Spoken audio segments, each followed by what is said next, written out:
Good evening everyone. Welcome to my YouTube channel Nirala academy. आज मैं बताने जा रहा हूँ इंटरमीडिएट एग्जामिनेशन 2021 का, जो कि फाइनल टर्म एग्ज़ाम के लिए बहुत ही इम्पोर्टेंट है। आखिरकार बिहार बोर्ड ने मॉडल सेट निकाल ही दिया। तो जीव विज्ञान आज की हमारी प्रमुख जो टॉपिक है वो है जीव विज्ञान पे। इसमें मैं सिर्फ आपके लिए ऑब्जेक्टिव ही बताऊंगा, जो कि 70 मार्क्स के होंगे। ओके, यहाँ पे कुछ इंस्ट्रक्शन दिए गए होंगे, आप इसको चाहे तो पॉज करके आसानी से पढ़ सकते हैं। हम चलेंगे डायरेक्ट क्वेश्चन पे, ठीक है। ऑब्जेक्टिव क्वेश्चन, आप सभी एकदम कमेंट बॉक्स में आंसर बताइएगा, भर दीजिएगा पूरा आंसर क्या होगा। वैसे मैं यहाँ पे पूरा एक्सप्लेनेशन के साथ बताऊँगा, पूरा आंसर के साथ बताऊँगा। जो चीज़ भी होगा आपको यहाँ पे एग्जैक्ट पता चल जाएगा। तो इसको ध्यान से वीडियो को बिना स्किप किए चलिए देखिए। चलिए शुरू करते हैं।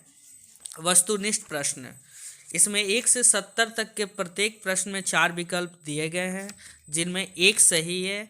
और इसमें से चुनकर सही विकल्प को अपने OMR जो उत्तर पत्रक है, OMR जो सीट है उसमें आपको करना है। और किन्हीं इसमें से 35 प्रश्नों का ही उत्तर देना है। लेकिन मैं यहाँ पे आपको 1 से 70 तक का आंसर बताऊँगा, लेकिन आपको एग्ज़ाम में सिर्फ और सिर्फ 35 क्वेश्चन का ही सॉल्यूशन करना है।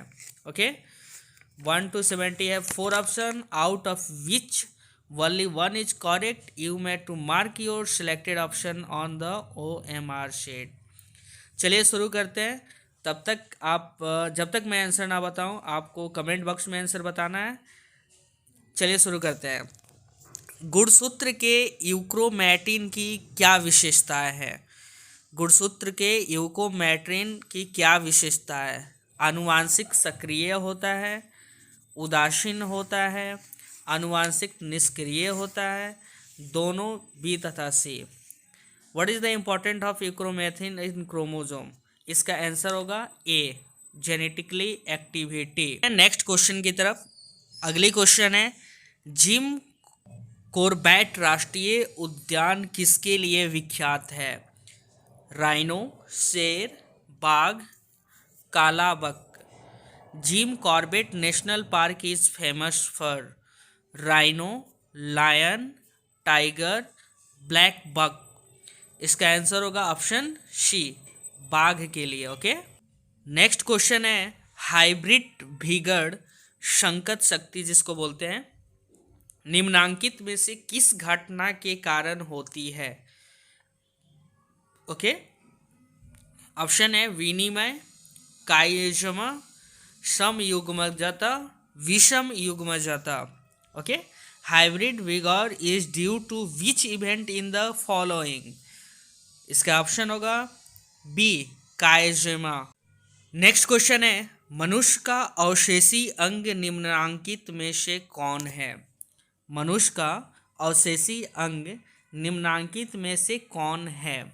ऑप्शन है अंगूठा, pinna, coccyx, pelvic. Which of the flowing is the vestigial organ of human? Thumb, pinna, coccyx, pelvic. इसका आंसर होगा ऑप्शन सी, कॉकिक्स। ओके, 5वीं नंबर क्वेश्चन है, हीमोकोरियल अपरा निम्नांकित में से किसमें पाया जाता है? हीमोकोरियल अपरा निम्नांकित में से किसमें पाया जाता है? शशक, मनुष्य, घोड़ा, इनमें से सभी में।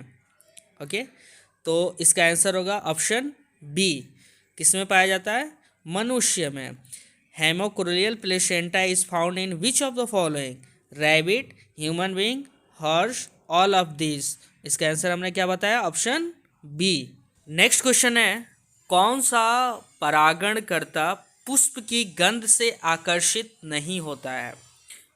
ओके, कौन सी परागणकर्ता पुष्प की गंध से आकर्षित नहीं होता है? शलभ, तितली, पक्षी, चमगादड़। इसका आंसर होगा ऑप्शन सी, पक्षी जो है पुष्प की गंध से आकर्षित नहीं होता है। ओके, अगली प्रश्न है 7वीं, मनुष्य में मात्रात्मक लक्षण का उदाहरण कौन सा है? मनुष्य में मात्रात्मक लक्षण का एक उदाहरण कौन सा है? ऑप्शन है आँखों का रंग, त्वचा का रंग, बाल का रंग, और डी ऑप्शन है नाक का रंग। Okay. An example of the quantitative trait in men is color of eye, skin color, hair color and D is shape of nose। इसका राइट आंसर होगा ऑप्शन बी, त्वचा का रंग यानी स्किन कलर एक मात्रात्मक लक्षण का उदाहरण है। ओके। नेक्स्ट क्वेश्चन है वह कारक या एजेंट जो कैंसर पैदा करता है उसे क्या कहते हैं? वह एजेंट जो कैंसर पैदा करता है उसे क्या कहते हैं? कार्सिनोमा, कार्सिनोजन, ऑन्कीजोन या मेटास्टेटिस। ओके, फिर से मैं ऑप्शन रिपीट कर देता हूँ। Carcinoma, carcinogen, oncogene and metastasis. इसका राइट आंसर होगा ऑप्शन सी, ऑन्कीजेन। ओके, चलते हैं नेक्स्ट प्रश्न की तरफ। अगली प्रश्न है हमारी 9 नंबर, न्यूक्लिक अम्ल कितने प्रकार के होते हैं? How many types of nucleic acid are there? Option 1, 2, 3 या 4। इसका राइट आंसर होगा ऑप्शन बी, ओके, यानी 2। चलते हैं नेक्स्ट प्रश्न पे। अगली प्रश्न है, माफ कीजिएगा, नेक्स्ट प्रश्न है एक पारितंत्र में पहला ट्रॉफिक स्तर होता है। एक पारितंत्र में पहला टॉफिक स्तर होता है। प्राथमिक उत्पादक, द्वितीय उत्पादक, प्राथमिक उपभोक्ता, द्वितीय उपभोक्ता।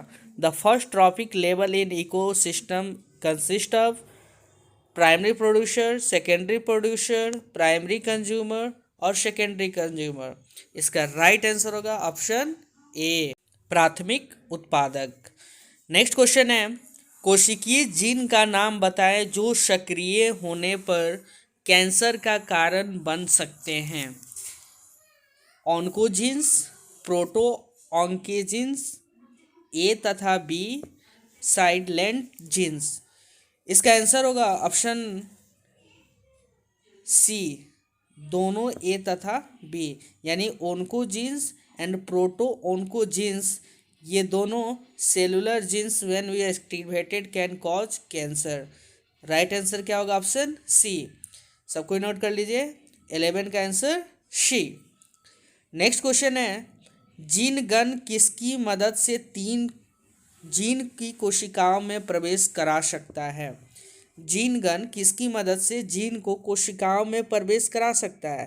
प्लाज्मिड, कॉज्मिड, फॉज्मिड्स या सूक्ष्म छड़े।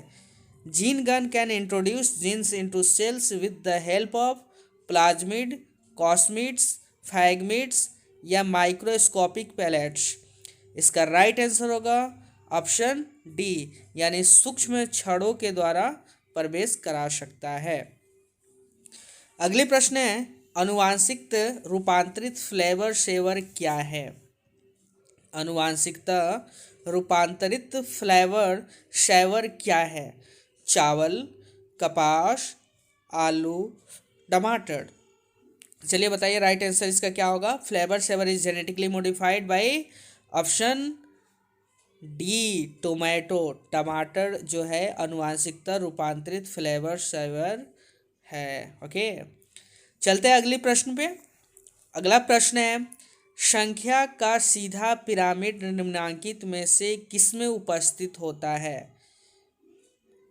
तो 1 जो है यानी जिसको हम सभी फॉरेस्ट बोलते हैं, उसमें सीधा पिरामिड निम्नांकित होता है। Okay, the upright pyramid of A number is the absent in which of the following?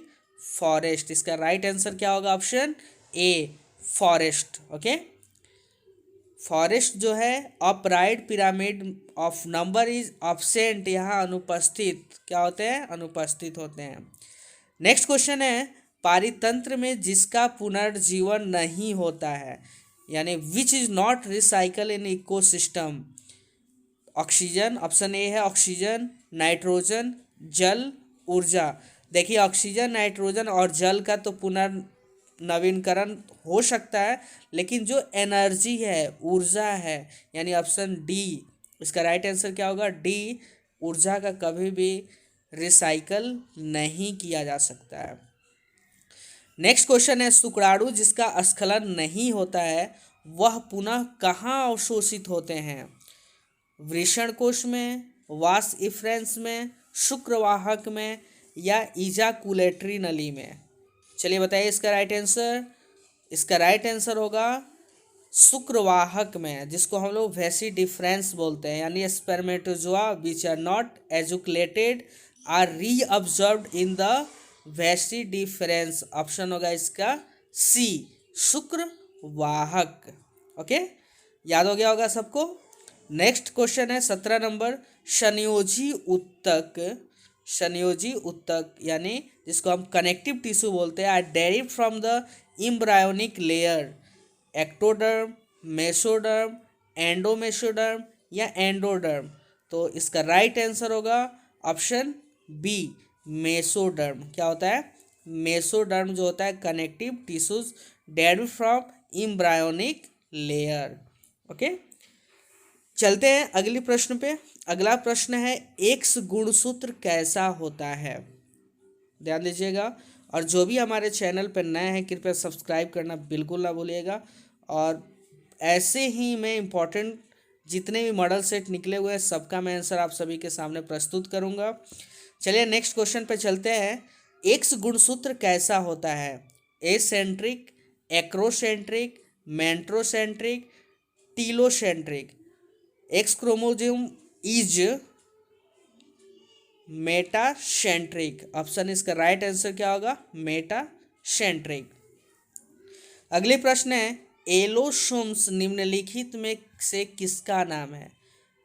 Allosome are the name of which among the following? अलिंग गुणसूत्र, लिंग गुणसूत्र, गुणसूत्र पर सूजन या काइनेटोकोर? 19 का राइट आंसर होगा ऑप्शन बी। ये जो होते हैं एलोसोम्स जो होते हैं लिंग गुणसूत्र का नाम है। किसका नाम है? एलोम्स निम्नलिखित में से किसका नाम है? सेक्स क्रोमोसोम्स का। ओके, नोट कर लीजिए सभी कोई। Allosomes are the name of which of the following? Sex chromosome means लिंग गुणसूत्र का। चलते हैं अगले प्रश्न की तरफ। अगला प्रश्न है हमारा 20 नंबर, एंडोगैमी निम्नांकित में से किसमें पाया जाता है? ओके, एंडोगैमी निम्नांकित में से किसमें पाया जाता है? ऑप्शन है प्लाज्मोडियम, प्लैनेरिया, फीता क्रीमी, हाइड्रा। चलिए इसका आंसर सबको पता होना चाहिए। चलिए बताइए, एंडोगैमी निम्नांकित में से किसमें पाया जाता है? Endogamy is found in which of the following? चलिए बताइए, प्लाज्मोडियम, प्लैनेरिया, टैनिया या हाइड्रा?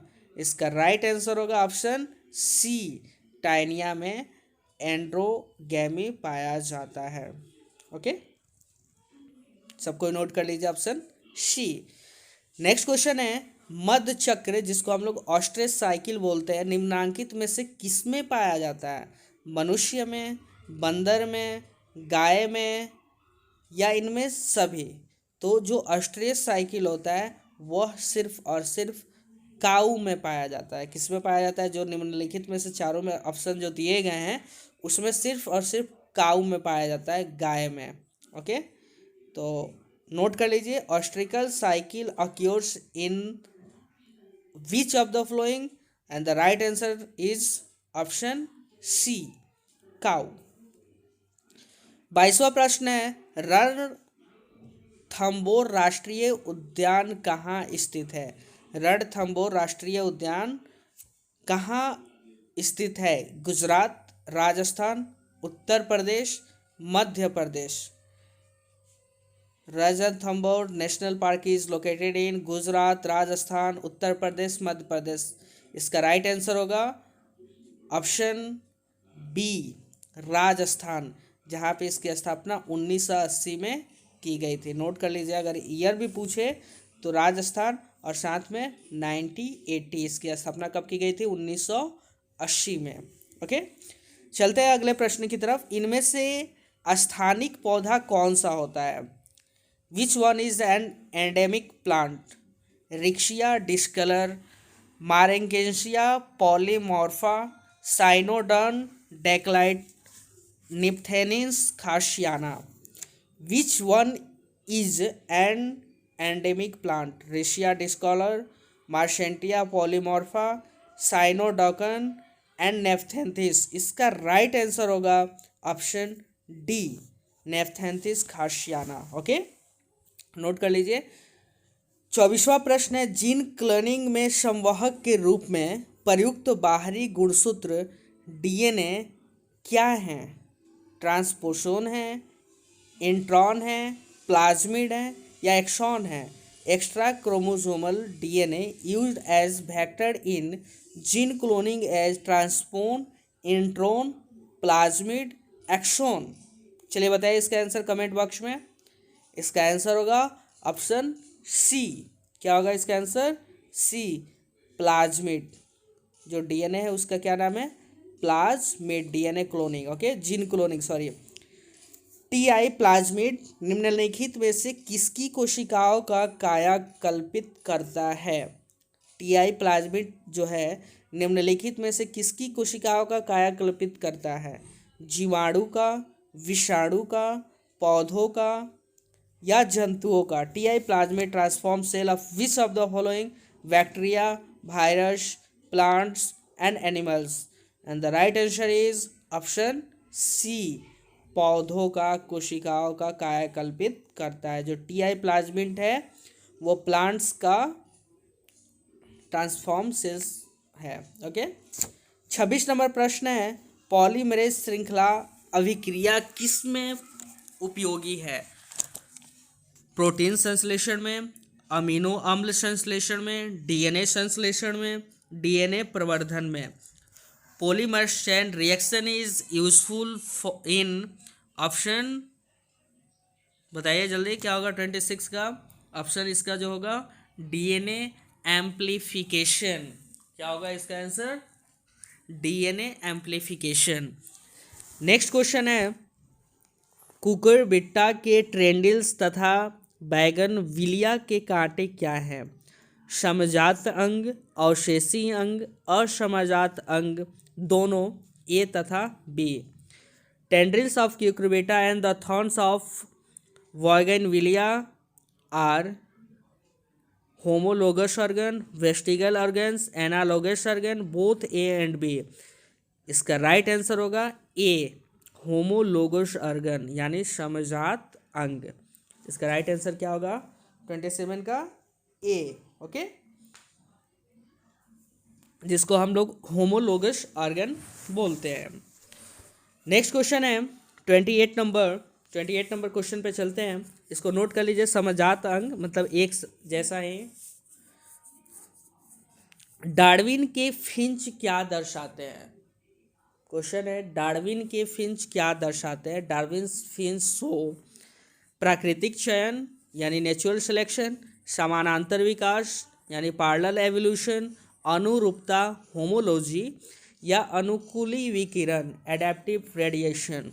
तो जो डार्विन फिंच हैं वो अनुकूली विकिरण को दर्शाते हैं यानी एडेप्टिव रेडिएशन को डार्विन के फिंच दर्शाते हैं। किसको दर्शाते हैं?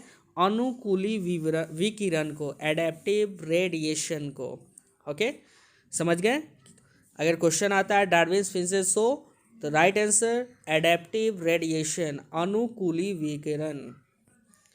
नेक्स्ट क्वेश्चन है 29 नंबर, आर्कियोपैरेक्टिक्स जीवाश्मी पक्षी किसके बीच का योजक कड़ी है?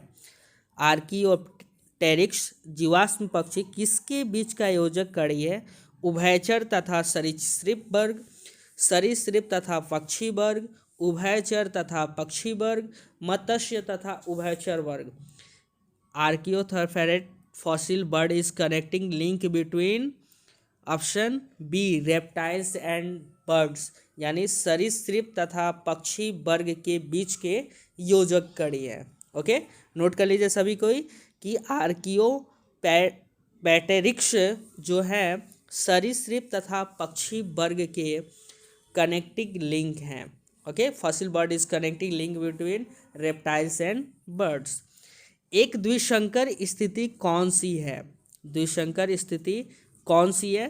तो दो जो द्विसंकर स्थिति होता है जिसको डिहाइब्रिड कंडीशन बोलते हैं, वो होता है एक बड़ा टी और एक छोटा टी और फिर दोनों छोटा आर, एक डिहाइब्रिड कंडीशन का स्थिति है। ओके, तो इसका राइट आंसर होगा ऑप्शन ए, एक बड़ा टी फिर छोटा टी फिर दोनों छोटा आर।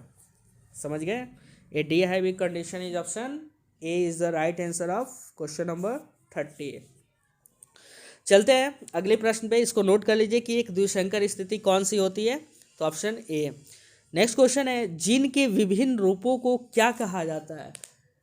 जीन के विभिन्न रूपों को क्या कहा जाता है? Different form of gene are called पूरक जीन, विषमयोजिक जीन, संपूरक जीन या युग्म विकल्पी। तो इसका राइट आंसर होगा युग्म विकल्पी, जिसको एलेली बोलते हैं, यानी different form of genes are called allele, और हिंदी में इसको बोलते हैं युग्म विकल्पी। क्या बोलते हैं इसको? युग्म विकल्पी। जीन के जो विभिन्न रूपों को क्या कहा जाता है? युग्म विकल्पी कहा जाता है। Different forms of a gene are called allele. ठीक है ना? चलते हैं नेक्स्ट क्वेश्चन की तरफ, इसको आप लोग नोट कर लीजिए। ऑप्शन इसका 31 का ऑप्शन होगा D number. Okay, right answer क्या होगा इसका? डी। नेक्स्ट क्वेश्चन है, टैपेटल कोशिका क्या दर्शाती है? जो टैपेटल कोशिका है वह किस चीज को दर्शाती है? ओके, ऑप्शन दे रहा हूं, समसूत्री विभाजन, अर्धसूत्री विभाजन, एंडोमाइटोसिस विभाजन, एंडोमाइटोटिस तथा बहुगुणिता। Tapetal cells show mitotic division, meiotic division, endomitosis division, endomitosis and polyploidy. तो इसका राइट आंसर होगा ऑप्शन डी, एंडोमाइटोटिस तथा बहुगुणिता। Option D. 32 का आंसर क्या होगा? ऑप्शन डी, एंडोमाइटोटिस जो एंड पॉलीप्लाइडी जो होता है टैप्टेल कोशिका को दर्शाता है। ओके, तो 32 का राइट आंसर क्या होगा? ऑप्शन डी, एंडोमाइटोसिस तथा बहुगुणिता। चलते हैं अगले प्रश्न पे। अगला प्रश्न है, भ्रूण कोश किससे बनता है? भ्रूण कोश जो होता है वो किससे बनता है? ओके, गुरु बीजाणु धानी, मादा युग्मक कोदोभिद, मादा युग्मक, जिसको इम्ब्रायोसेक बोलते हैं। Embryo sac is formed by megaspore, megasporangium, female gametophyte और फीमेल जेमेट। तो इसका राइट आंसर होगा ए, गुरु बीजाणु। ओके, गुरु बीजाणु embryo sac is form by megaspore. Note कर लीजिए, इसका राइट आंसर होगा megaspore. Megaspore is the right answer of embryo sac is form by megaspore, यानी हिंदी में बोलते हैं गुरु बीजाणु। नेक्स्ट है 34 नंबर क्वेश्चन, स्थानांतरण RNA इनमें से क्या पाया जाता है? स्थानांतरण RNA, जैसे एक RNA होता है, एक DNA होता है जिसको राइबोज न्यूक्लिक एसिड और डीऑक्सीराइबोज न्यूक्लिक एसिड बोलते हैं। आरंभकूट RNA में इनमें से क्या पाया जाता है? आरंभकूट, पपित्तकूट, समापन कूट, विरोधी कूट, यानी initiation codon, degenerate codon, termination codon, anti codon. तो इसका राइट आंसर होगा एंटी कोडोन। क्या होगा? 34 का राइट आंसर एंटी कोडोन, यानी विरोधी कूट जो होता है जिसमें RNA इनमें से पाया जाता है। क्या होगा इसका राइट आंसर 34 का? डी, विरोधी कूट, जिसको बोलते हैं एंटी कोडोन। नेक्स्ट क्वेश्चन है 35 नंबर, रिवर्स ट्रांसक्रिप्टेज क्या है? रिवर्स ट्रांसक्रिप्टेज क्या होता है, क्या है? ऑप्शन है आरएनए निर्भर डीएनए पॉलीमरेज एंजाइम है, डीएनए निर्भर डीएनए पॉलीमरेज एंजाइम है, या आरएनए निर्भर और आरएनए पॉलीम एंजाइम है, डीएनए निर्भर और आरएनए पॉलीमरेज एंजाइम है। तो जो रिवर्स ट्रांसक्रिप्टेज होते हैं वो RNA dependent DNA polymers enzyme है। ऑप्शन ए, रिवर्स ट्रांसक्रिप्टेज जो है वो RNA dependent DNA polymers enzyme होते हैं। तो आप सभी इसको नोट कर लीजिए। अगर आपको मेरा वीडियो पसंद आ रहा हो तो प्लीज़ लाइक कर दीजिए और दोस्तों के साथ शेयर कर दीजिए। जो क्लास 12 में है उनके लिए बहुत ही इंपॉर्टेंट है, तो दोस्तों के साथ शेयर भी कर दीजिए। चलते हैं नेक्स्ट क्वेश्चन पे। उसके पहले इसका मैं फिर से एक बार आंसर बता देना चाहता हूँ। इसका आंसर होगा ऑप्शन ए। क्या होगा? RNA dependent DNA polymers enzyme. Next question है, ऑपेरॉन का एक जीन जो रिप्रेशर प्रोटीन बनाता है उसे क्या कहा जाता है? ओके, ऑपेरॉन का एक जीन जो रिप्रेशर प्रोटीन बनाता है उसे क्या कहा जाता है?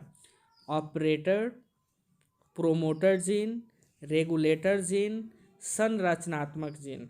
ए gene of operon which forms the repressor protein is called, option C, regulator gene. क्या कहते हैं इसको? Regulator gene. रेगुलेटर जीन जो कि प्रोटीन रिप्रेशर प्रोटीन बनाता है। क्या बनाता है? रिप्रेशर प्रोटीन बनाता है।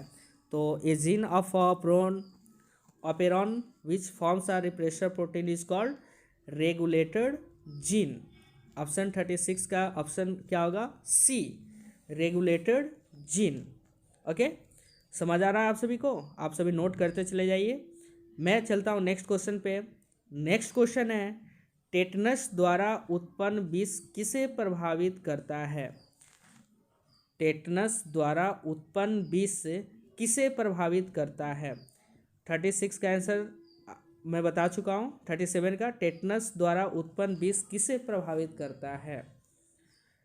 ठीक है, toxin produce by tetanus effect जबड़ों की हड्डियों को, जबड़े की हड्डियों को, स्वैच्छिक मांसपेशियों को, अनैच्छिक मांसपेशियों को, या दोनों बी तथा सी।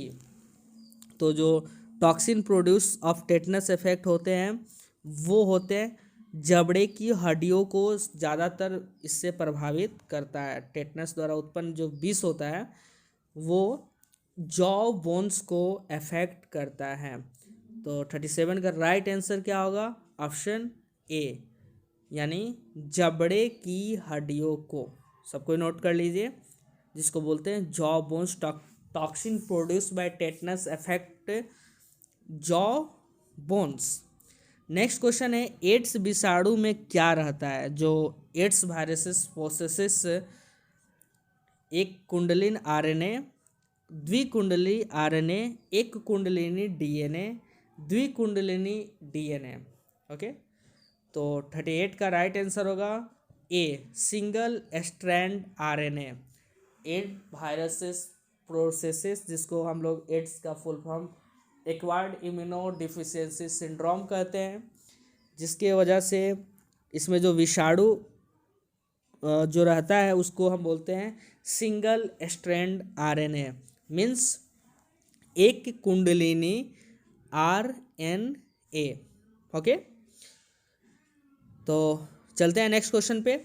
39 नंबर, तंबाकू की लत किसके कारण होती है? बहुत इंपॉर्टेंट क्वेश्चन है। तंबाकू की जो लत होती है, और बहुत ही इजी भी है, तंबाकू की लत किसके कारण होती है?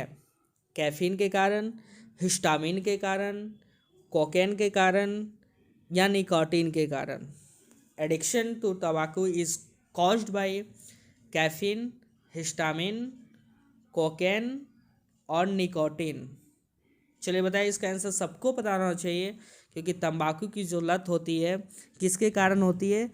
तो इसका राइट आंसर होगा डी, निकोटीन के कारण। किसके कारण? निकोटीन के कारण लत लग जाती है, लत का कारण, जो तंबाकू की लत का प्रमुख कारण है वो है निकोटिन। तो addiction is the tobacco is caused by nicotine. चलिए सबको नोट कर लीजिए, बहुत इंपॉर्टेंट क्वेश्चन है। चलते हैं नेक्स्ट क्वेश्चन पे। 39 का ऑप्शन है डी, निकोटिन। 40 नंबर प्रश्न है, घरेलू कचरा किस प्रकार के प्रदूषण का गठन करता है? जो घरेलू कचरा है वो किस प्रकार का प्रदूषण का गठन करता है? वायु प्रदूषण, बाह्य स्त्राव, जैव निम्नीकरणीय प्रदूषक, जैव अनिम्नीकरणीय प्रदूषक। Domestic waste consist which type of pollution? Air pollution, effluents, biodegradable pollution, non biodegradable pollution. तो इसका राइट आंसर होगा बायोडिग्रेडेबल पॉल्यूशन, जिसको हिंदी में बोला जाता है जैव निम्नीकरणीय प्रदूषक। जैव निम्नीकरणीय प्रदूषक के कारण घरेलू कचरा के प्रदूषक का गठन होता है। ओके, नेक्स्ट क्वेश्चन है, निम्नांकित में कौन जल प्रदूषक का सामान्य संकेतक जीव है? निम्नांकित में कौन जल प्रदूषक का सामान्य संकेतक जीव है? Cholera, vibrio, E coli, salmonella typhi, entamoeba, histolytica. Common indicator organism of water pollution in the following is E coli, जिसको हम बोलते हैं एस्केरियो कोली। ओके, जो है जल प्रदूषक का सामान्य सांकेतिक जीव है। Common indicator organism of water pollution in the flowing is E coli. Okay, next question है 42 नंबर, बॉम्बे डक क्या है? बॉम्बे डक क्या है? झींगा है, मछली है, जलीय पक्षी है, या समुद्री घोंघा है? Bombay duck is option A prawn, fish, aquatic bird, या मैरीन स्नेल। तो जो बॉम्बे डक है वो है मछली। किसको बोलते हैं? मछली को। Bombay duck is called fish. Okay, 42 का राइट आंसर होगा बी, मछली। समझ गए? मछली जो है बॉम्बे डक के नाम से प्रचलित है, प्रसिद्ध है। हम लोग बॉम्बे डक को फिश के नाम से जानते हैं। ठीक है, चलते हैं नेक्स्ट क्वेश्चन पे, तब तक आप इसको नोट कर लीजिए। 43 नंबर क्वेश्चन है, लाइसिन क्या है? लाइसिन से प्रचुर शक्ति, रतन तथा प्रोटीन इनमें से किसकी किस्में हैं? लाइसिन से प्रचुर शक्ति, रतन तथा प्रोटीन इनमें से किसकी किस्में हैं? Shakti, Ratan and protein are lysine rich variety of which of the following? Rice यानी चावल, गेहूं, कपास, मक्का। तो इसका राइट आंसर होगा मेज। मक्का जो है शक्ति, रतन और protein are lysine rich variety. Okay, यानी मक्का में लाइसिन से प्रचुर शक्ति, रतन तथा प्रोटीन इसकी प्रमुख किस्में हैं। ओके, तो 43 का राइट आंसर होगा ऑप्शन डी। समझ गए? मक्का जो है क्या है? शक्ति, रतन और प्रोटीन का lysine rich variety of which of the following? तो इसका राइट आंसर होगा ऑप्शन डी, मेज। चलिए जल्दी जल्दी शेयर करिए ताकि ये उन सभी क्लास 12 वाले विद्यार्थी के पास पहुंच जाए, जो कि बहुत ही इम्पॉर्टेंट है। कैसे भी इसमें से 70% आने ही वाले हैं, तो प्लीज़ इसको एकदम काफ़ी अच्छा से तैयारी कर लीजिए। नेक्स्ट क्वेश्चन है 44 नंबर, बैल के वीर्य किस में संचित होता है? Bulls semen is stored in तरल नाइट्रोजन, तरल कार्बन डाइऑक्साइड, बर्फ, या इनमें से कोई नहीं। Bull semen is stored in liquid nitrogen. हम जितने भी लोग हैं बुल के सीमेंस को कहाँ पे स्टोर करके रखते हैं, कहाँ पे किया जाता है स्टोर इसको, तरल नाइट्रोजन के साथ। कहाँ पे स्टोर किया जाता है, तरल नाइट्रोजन में इसको क्या किया जाता है, स्टोर किया जाता है, जिसको हम लोग बोलते हैं लिक्विड नाइट्रोजन। क्या बोलते हैं, लिक्विड नाइट्रोजन। इसके माध्यम से सॉरी इसमें हम सभी वेल के वीर्य को स्टोर करके रखते हैं। Bull semen is stored in liquid nitrogen. Okay, note कर लीजिए या रिमेंबर कर लीजिए इसको। फिर से मैं एक बार रिपीट कर देता हूँ। बैल का जो वीर्य होता है उसको हम सभी तरल नाइट्रोजन में स्टोर करके रखते हैं। नेक्स्ट क्वेश्चन है, रेशम के धागे में कौन सा प्रोटीन होता है। रेशम के धागे में कौन सा प्रोटीन होता है। ओके, तो जो रेशम के धागे होते हैं, protein is silk thread is keratin, albumin, fibroin, दोनों बी तथा सी। तो प्रोटीन का जो थ्रेड होता है वो होता है फिब्रोइन का। किस चीज़ का होता है, फिब्रोइन का। Protein in silk thread is fibroin. Okay, तो इसका राइट आंसर होगा 45 नंबर का राइट आंसर होगा ऑप्शन सी। क्या होगा, ऑप्शन सी। नोट कर लीजिए, protein in silk thread is fibroin. Okay, चलते हैं अगले प्रश्न पे। अगला प्रश्न है 46 नंबर। आप सभी इसको नोट कर लीजिए। 45 का राइट आंसर होगा option C, fibroin. Okay, next question 46 number. Leydig कोशिकाएं क्या स्त्रावित करती है। लेडिंग कोशिकाएं क्या स्त्रावित करती है। क्वेश्चन है सॉरी ऑप्शन है testosterone, progesterone, oestrogen, corticosterone. Leydig cell secrete testosterone, progesterone, oestrogens, corticosterone. Leydig कोशिकाएं जो होती है वो टेस्टोस्टेरोन को स्त्रावित करती है। ओके, तो 46 का राइट आंसर होगा टेस्टोस्टेरोन। लेडिंग कोशिकाएं, लेडिंग सेल सीक्रेट जो होता है टेस्टोस्टेरोन स्त्रावित करती है। तो सबको नोट कर लीजिए, 46 का right answer option A. Okay, चलते हैं नेक्स्ट क्वेश्चन पे 47 नंबर। अगली प्रश्न है 47 नंबर। मुखी गर्भ निरोधक निम्नांकित में से किस संयोजन का बना होता है। Oral contraceptive is composed of which of the following combination.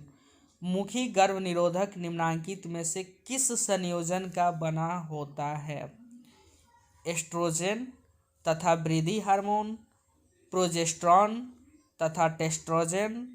Option C है एस्ट्रोजन तथा टेस्टोस्टेरोन। ऑप्शन डी है एस्ट्रोजन तथा प्रोजेस्टेरोन। चलिए बताइए इसका राइट आंसर क्या होगा। Oral contractivity is composed by which of the following combination. तो इसका राइट आंसर होगा ऑप्शन डी। ओके, एस्ट्रोजन तथा प्रोजेस्टेरोन। मुखी जो गर्भ निरोधक निम्नांकित में से किसके संयोजन का बना होता है, तो एस्ट्रोजन तथा प्रोजेस्टेरोन से मिलकर बना होता है। Oral contractivity compose by oestrogen and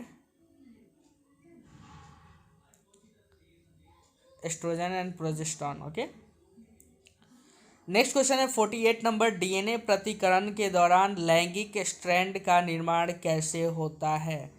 DNA प्रतिकरण के दौरान लैंगिक स्ट्रैंड का निर्माण कैसे होता है। चलिए बताइए इसका आंसर। ऑप्शन आप सभी के सामने है। सबसे पहला ऑप्शन है लगातार या संतत, असंतत, छोटे खंडों में, दोनों बी तथा सी। 48 नंबर क्वेश्चन है lagging strand during DNA replication is form by both B and C. Okay, इसका राइट आंसर क्या होगा, डी। 48 का right answer D. Okay, next question है फ्रेम विस्थापन उत्परिवर्तन कब होता है? Frame shift mutation occur when, जब बेस का विलोपन या निवेशन होता है। तो 49 का आंसर क्या होगा? बेस इज डिलेटेड और एडेड। 49 का राइट आंसर होगा option A, base is deleted और added. Frame shift mutation occurs when, तो right answer is base is deleted और एडेड। 49 का राइट ऑप्शन ए होगा। समझ आ गया सबको?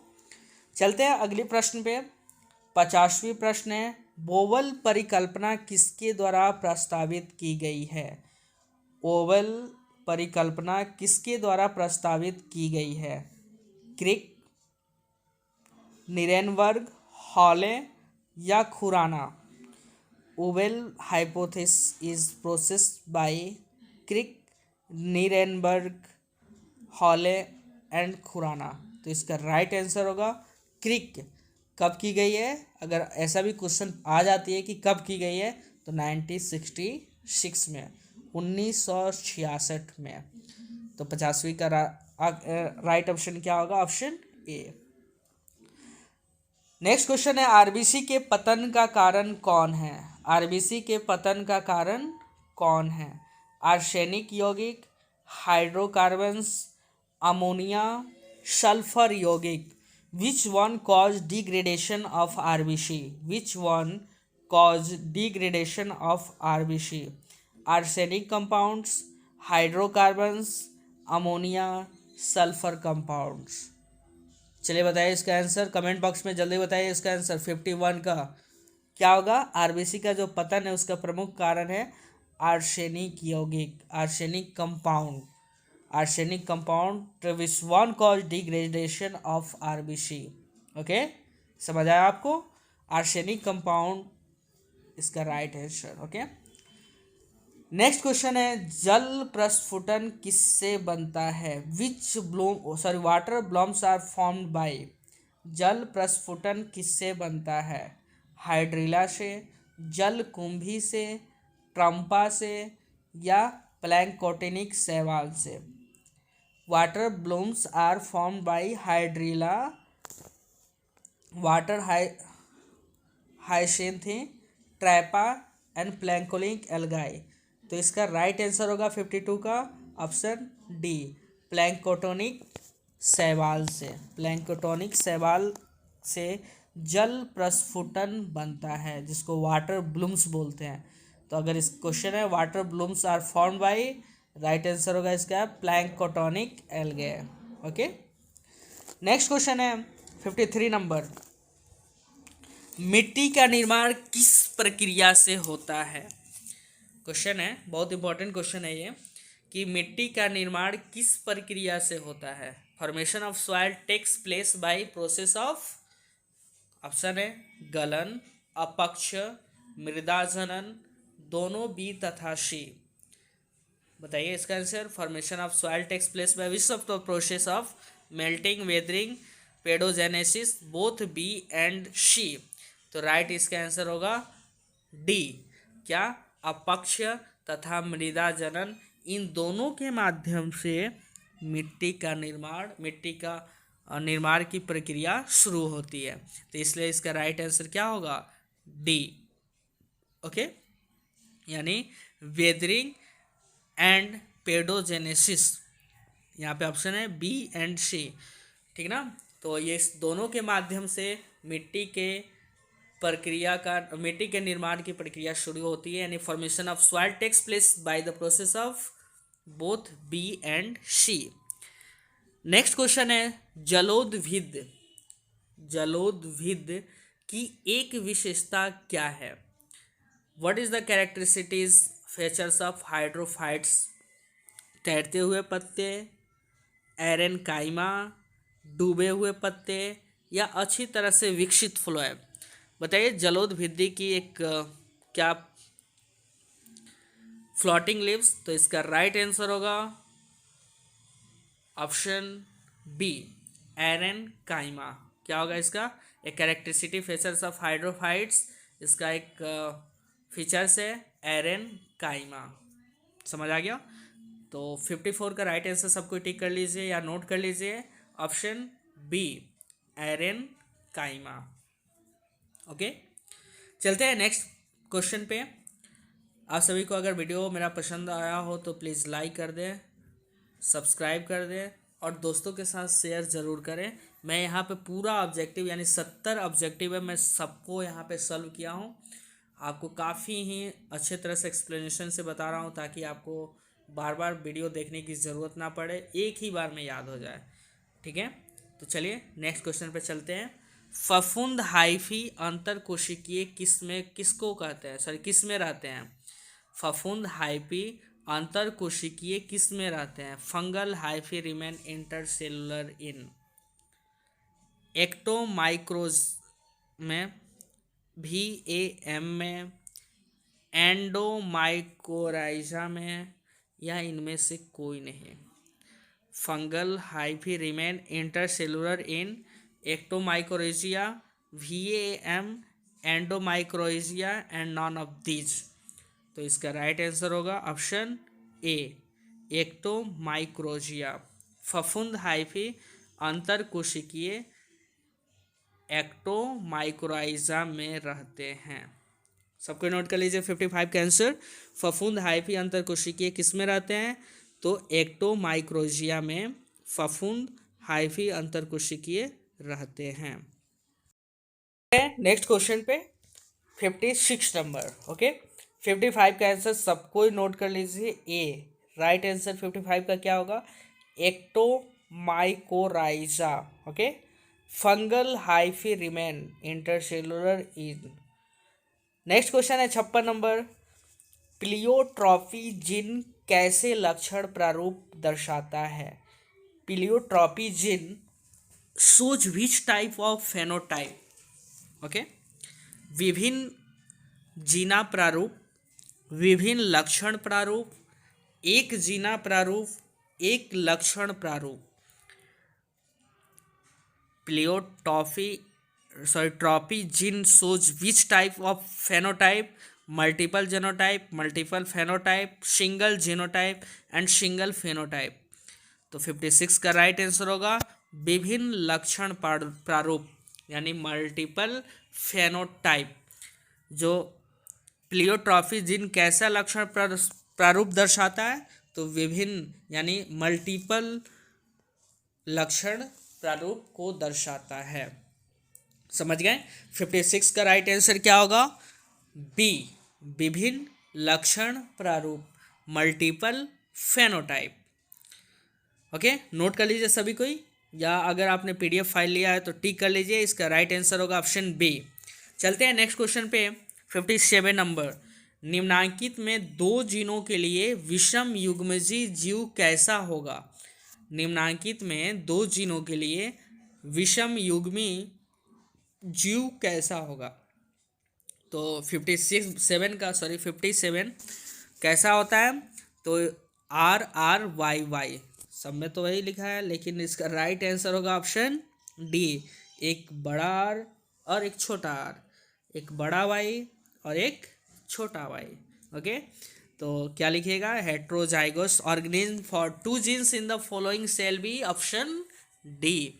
यानी इसमें क्या होते हैं? एक जो होते हैं बड़े होते हैं और एक जो होते हैं, सॉरी माफ़ कीजिएगा, ये एक्सक्यूज में, तो मैं जो बता रहा था, एक में क्या होते हैं? बड़े होते हैं और एक में छोटे होते हैं। अरे यार कहाँ थे हम?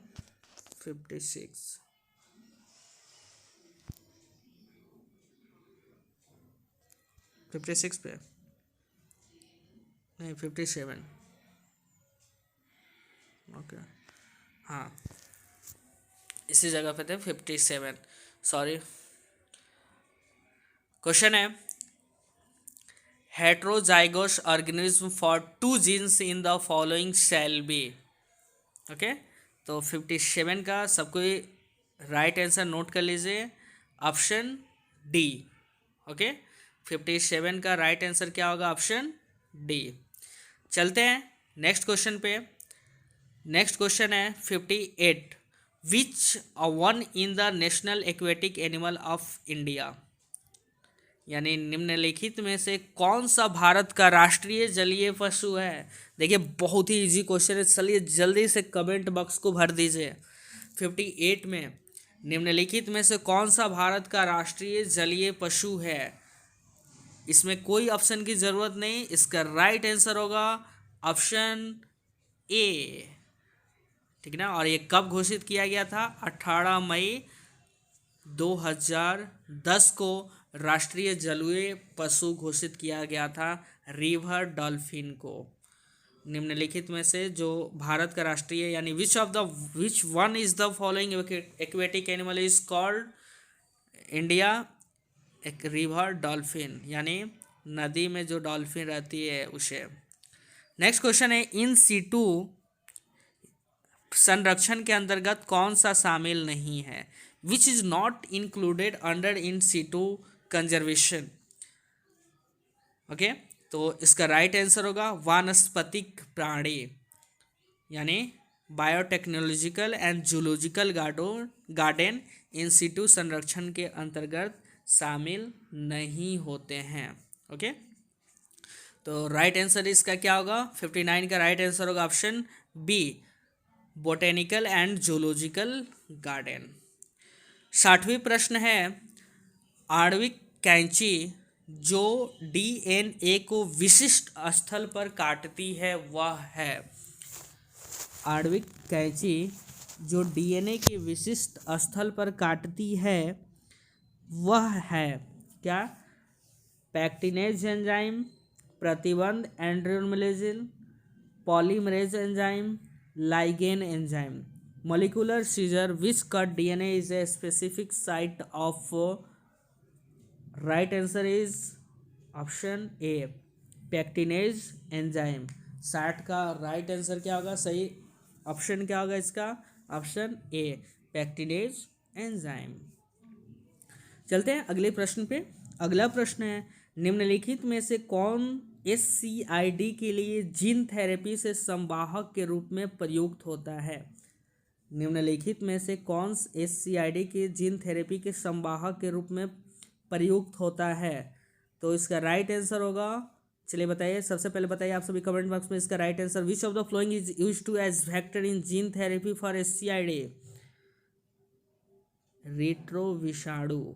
ओके, रेट्रोवायरसेस जो है used as vector in gene therapy for SCID। तो 61 का राइट आंसर क्या होगा, ऑप्शन ए, रेट्रोवायरस। ओके, चलते हैं अगले प्रश्न पे। अगला प्रश्न है 62 नंबर, कौन सा मनुष्यों में अवशेषी अंग है।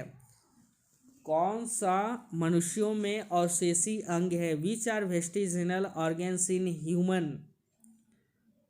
ओके, सबसे पहला ऑप्शन है निकेटेंगिंग झिल्ली, पूंछ कशेरुकी, अकल च, इनमें से सभी। Nictitating membrane, tail vertebrate, wisdom tooth, and the right answer is option D, all of these. इसका राइट आंसर क्या होगा, ऑप्शन डी, इसमें सभी है। नेक्स्ट क्वेश्चन है 63 नंबर, बीटी कपास निम्नांकित में से किसकी प्रतिरोध करती है। बीटी कपास निम्नांकित में से किसका प्रतिरोध करती है, कीटों से बीमारी, जीवाणु रोगजनक को, सूत्रकृमि परजीवी को, या फफूंद रोगजनक को। चलिए बताइए इसका आंसर। बीटी कपास निम्नांकित में से किसका प्रतिरोध करती है, तो राइट आंसर इसका होगा कीटों से बीमारी के लिए, बीमारी से। ओके, इसका प्रतिरोध करते हैं। तो 63 का राइट आंसर क्या होगा, ऑप्शन ए, यानी insect pest. BT cotton genes repel which of the following insect pests. Okay, तो 63 का राइट आंसर क्या होगा, ऑप्शन ए। अगली प्रश्न है, PCR में प्रयुक्त TAQ जिसको टैग पॉलीमरेज का स्रोत कौन है। ऑप्शन दिया गया है, फिर से मैं एक बार रिपीट कर देता हूँ। PCR में प्रयुक्त टैग पॉलीमरेज का स्रोत कौन है? Okay, sources of tag polymerase used in PCR is thermophilic कवक, जिसको बोलते हैं थर्मोफिलिक फंगस, थर्मोफिलिक जीवाणु, मॉसोफिलिक कवक, मीसाफिलिक सॉरी, एंड हेलोफिलिक जीवाणु। Thermophilic fungus, thermophilic bacterium, mesophilic fungus and halophilic bacterium. तो इसका राइट आंसर होगा ऑप्शन बी, जिसको बोलते हैं थर्मोफिलिक जीवाणु। क्या बोलते हैं? Thermophilic bacterium. चलिए नेक्स्ट क्वेश्चन है 65 नंबर। आनुवांशिक अभियांत्रिक द्वारा इंसुलिन के उत्पादन में निम्नलिखित में से किसका उपयोग होता है? किसका उपयोग किया जाता है? Which of the following is used in production of insulin by genetic engineering? Rhizobium leguminosarum का, ई कोली का, सचेरोमाइसिस पेस्टियनेस का, या माइकोबैक्टीरियम का? तो इसका राइट आंसर होगा ऑप्शन बी, ई कोली, जिसको हम लोग बोलते हैं एस्केरियोल कोली का। ठीक है ना? तो 65 का राइट आंसर नोट कर लीजिए। Which of the following is used to production by insulin by genetic engineering? E coli. Okay, यानी ऑप्शन बी। चलते हैं नेक्स्ट क्वेश्चन पे। नेक्स्ट क्वेश्चन है, योगतम की उत्तरजीविता का विचार किसके द्वारा प्रयुक्त किया गया था? योगतम के उत्तरजीविता का विचार किसके द्वारा प्रयुक्त किया गया था? चार्ल्स डार्विन के द्वारा, ह्यूगो डी विरेज के द्वारा, हार्बर्ट स्पेंस के द्वारा, या लामार्क के द्वारा? चलिए बताइए इसका आंसर। योग्यता की उत्तरजीविता, survival of fittest thought was proposed by option A Charles Darwin. Okay, Charles Darwin के द्वारा survival of fittest thought propose किया गया था।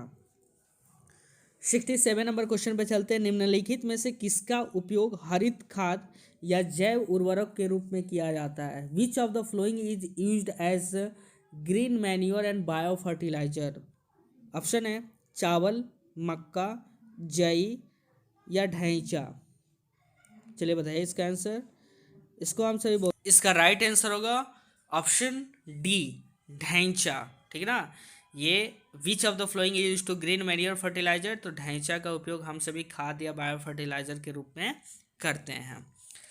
क्वेश्चन नंबर 68, निम्नलिखित में से कौन सा जीवाणुविक कीटनाशक है?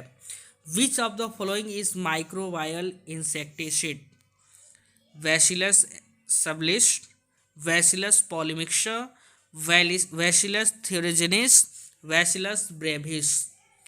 Which of the flowing is microbial insecticide, यानी इसका राइट आंसर होगा ऑप्शन सी, बैसिलस थ्रिंगेनेसिस। ठीक ना? 69, क्वेश्चन नंबर 69, निम्नलिखित में से कौन होमो सेपियंस का प्रत्यक्ष पूर्वज है? सेकेंड लास्ट क्वेश्चन है। निम्नलिखित में से कौन होमो सेपियंस का प्रत्यक्ष पूर्वज है? Which among the following of direct ancestor of homo sapiens, जिसको ह्यूमन का साइंटिफिक नेम है होमो सेपियंस के नाम से जानते हैं?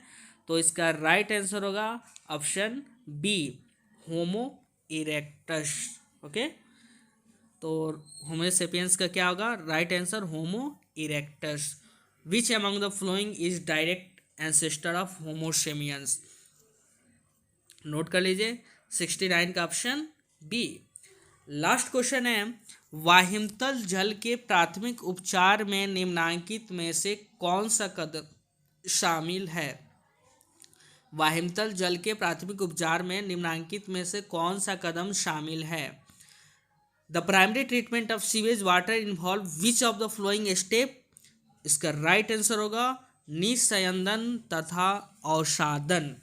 ओके, 70 का राइट आंसर होगा ऑप्शन बी, निस्यंदन तथा अवसादन।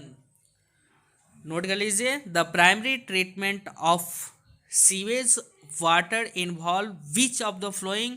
तो the right answer is option B, filtration and sedimentation. उम्मीद है कि आपको हमारे द्वारा बताए गए सारे प्रश्न और उत्तर समझ में आ गए होंगे। इसके बाद हम लघु उत्तरीय प्रश्न यानी जिसको बोलते हैं subjective question answer next part में ज़रूर डालेंगे। तो तब तक ऑब्जेक्टिव क्वेश्चन को काफ़ी अच्छे से कंप्लीट कर लीजिए और सारे सब्जेक्ट का यहाँ पे मॉडल सेट जो बिहार बोर्ड ने डाला है उसको सॉल्व करके हम आपको प्रस्तुत करेंगे। Thanks for watching my YouTube channel Nirala academy. एक बार फिर से अपने पूरे दोस्तों के पास शेयर कर दीजिए और जिन्होंने हमारे चैनल को अभी तक सब्सक्राइब नहीं किया है तो प्लीज़ सब्सक्राइब कर लीजिए। Thank you.